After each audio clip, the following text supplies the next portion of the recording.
Hola chicos, ¿qué tal? Vamos a terminar el apartado 2.1 del tema, ¿vale? Vamos a acabar con todos los tipos de energía. Bien, si os acordáis, en el vídeo anterior os conté que era la energía cinética y que era la energía que tenía un cuerpo cuando tenía una determinada masa y se movía con cierta velocidad. Y el ejemplo que os puse era el del coche, ¿no? Un coche que iba circulando por una carretera, tenía velocidad, pues por tanto tenía una energía cinética, ¿vale?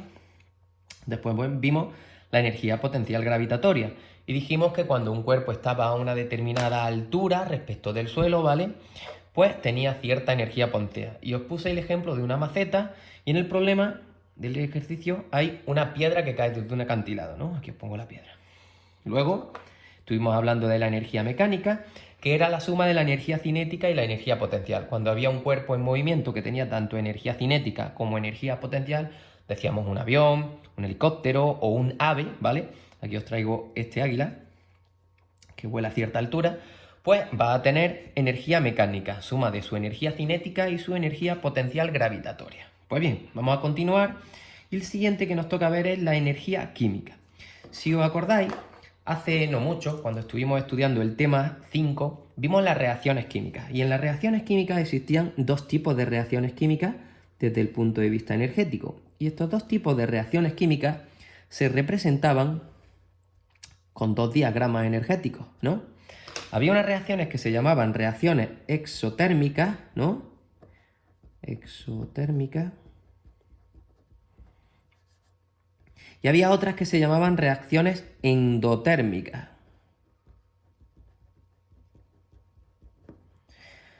¿Cuál era la diferencia entre una y otra? Bueno, pues la diferencia era la energía que había en los reactivos y en los productos, ¿no?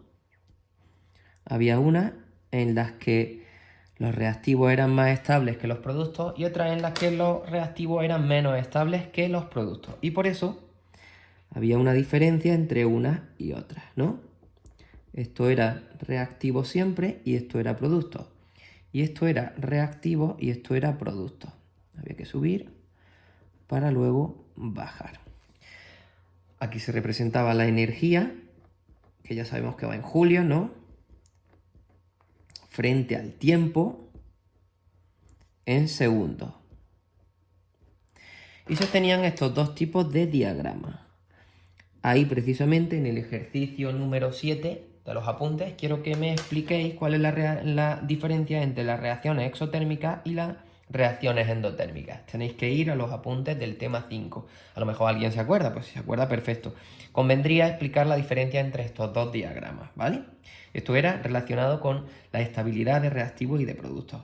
Bueno, pasamos al siguiente apartado que son la energía, o que es la energía térmica. La energía térmica se relaciona con el nivel de agitación de las partículas que forman una sustancia. Por ejemplo, os he traído aquí un vaso de agua, ¿vale? Este agua está a una temperatura ambiente, pues la he cogido del grifo, a unos 15-16 grados andará porque ahora el tiempo está un poco nublado. Entonces, este agua, si yo la meto en el microondas y la caliento, las moléculas de agua que hay en el interior del vaso van a empezar a agitarse, a moverse, ¿vale? Entonces, la energía térmica se relaciona con el nivel de agitación, con el nivel de movilidad que tienen las partículas que forman una sustancia, ¿de acuerdo? Bueno, me he saltado la energía eléctrica, no pasa nada, lo cuento ahora, ¿vale? La energía eléctrica se dice que es la que circula por el interior de un conductor. Aquí tenemos un trozo de hilo de cobre, ¿no? Va recubierto de plástico para que no dé corriente. Entonces por el interior hay átomos de cobre. Esos átomos de cobre, ¿vale?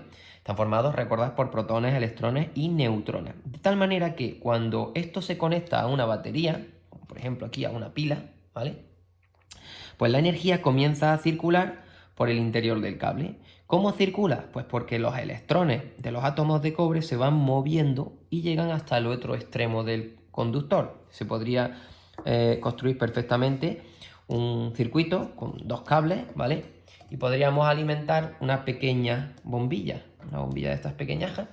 Esto se podría encender perfectamente, quizás no con esta pila porque la tengo gastada, ¿vale? Pero que sepáis que la energía eléctrica es la que circula por el interior de los cables, ¿vale? Cuando construimos un circuito. Voy a hacer un pequeño dibujo aquí de un circuito. Tendríamos la bombilla, ¿vale? parte de arriba donde está el filamento, y iría conectado con unos cables a una fuente, a una pila, ¿vale? Las pilas siempre se representan así, un extremo más corto y otro más largo. El largo es el polo positivo y el corto es el polo negativo, como, a ver si lo vemos, así, ¿de acuerdo? Entonces ahí conectaríamos los dos cables y la bombilla la tendríamos aquí arriba y conseguiríamos encenderla, ¿de acuerdo? Bueno, esto es sencillo. Seguimos. La energía electromagnética. Esta es la que es más familiar para todos vosotros. Todos tenéis el móvil, seguro que lo tenéis ahí en el escritorio, yo lo tengo aquí al lado también, ¿vale? Entonces, el móvil funciona, bueno, funciona gracias a la batería, pero todos los mensajes que nos llegan, las llamadas que hacemos, los WhatsApp que enviamos, ¿vale? Nos llegan por radiación electromagnética. La radiación electromagnética son ondas que llegan a nuestro teléfono o que salen de nuestro teléfono y que nos sirven para comunicarlos, ¿vale? Y por último pasamos a la energía nuclear. La energía nuclear está relacionada con los átomos, concretamente con los núcleos de los átomos. Y existen dos tipos de reacciones desde el punto de vista nuclear. Por un lado tenemos las reacciones de fusión, entonces voy a poner aquí fusión nuclear. Y por otro lado voy a poner fisión nuclear. Y os lo voy a explicar con un ejemplo muy sencillo. Fusión significa unir. Y lo que ocurre cuando se produce una reacción de fusión nuclear es que los núcleos de dos átomos muy pequeños se unen entre sí. Mirad, tengo aquí, como no tengo plastilina, pues he tenido que hacer unas pequeñas bolas con harina, ¿de acuerdo? Esto es una pequeña bola de harina, ¿vale? Que simularía un núcleo de un átomo pequeño, ¿vale? Aquí tengo otra. En una reacción de fusión lo que ocurre es que se unen estos dos núcleos para formar uno más grande, ¿vale? Esto ocurre, por ejemplo, con el hidrógeno. Imaginaos que esto es un átomo de hidrógeno y esto es otro átomo de hidrógeno. Cuando se unen dos átomos de hidrógeno, se forma un átomo más grande de helio, ¿vale? Y además se desprende gran cantidad de energía. Entonces sería como si yo cojo este y este, los dos son dos átomos, dos núcleos de dos átomos de hidrógeno y los uno entre sí. A ver si se quieren pegar.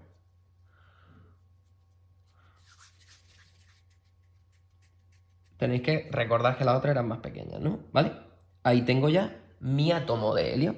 Se me han unido dos pequeñas, todavía se ve por ahí un poquillo por donde las he unido, se me han unido dos pequeñas y se ha formado una más grande. Y además de formarse este átomo más grande, se desprende gran cantidad de energía. Eso quiere decir fusión. Fusión es unir. ¿Qué es fisión? Lo contrario. Si fusión es unir, fisión significa romper, ¿vale? Entonces tengo aquí un átomo muchísimo más grande que el de antes. Si os fijáis, este es el que se me formó antes de helio y este es un átomo de uranio. El uranio es muchísimo más grande. El uranio lo habéis visto todo. Es el que sale en Los Simpsons cuando suena la campana de la central de Springfield y Homer suelta la pinza donde lleva el uranio y le cae justo en la espalda y se le lleva para casa, ¿vale? Entonces esto sería un átomo muy grande de uranio que cuando se lance sobre él un proyectil, ¿vale? Simplemente un electrón acelerado, va a chocar con él y como consecuencia de esa colisión se va a romper este átomo. ¿De acuerdo? Esto con plastilina sale mejor, pero bueno, no tenemos plastilina. ¿Vale? Este sería uno de los que sale como producto y este sería el otro. Es decir, un átomo que era muy grande, ¿vale? Muy grande, se ha roto en estos dos más pequeñitos. Como consecuencia de esa ruptura de un átomo grande en dos más pequeños, se obtiene además gran cantidad de energía. Y esa es la que producen las reacciones de fisión nuclear. ¿Dónde se lleva a cabo esto de la fisión nuclear? Esto se hace en las reacciones nucleares, en las centrales nucleares, donde se obtiene energía a partir de uranio, a partir de polonio, de neptunio, que son distintos elementos radiactivos, ¿vale? Son radiactivos y son las que producen este tipo de reacciones, ¿de acuerdo? Bueno, espero que hayáis entendido estos conceptos, estos distintos tipos de energía y si tenéis cualquier duda, me preguntáis por correo, ¿vale? Venga, chao.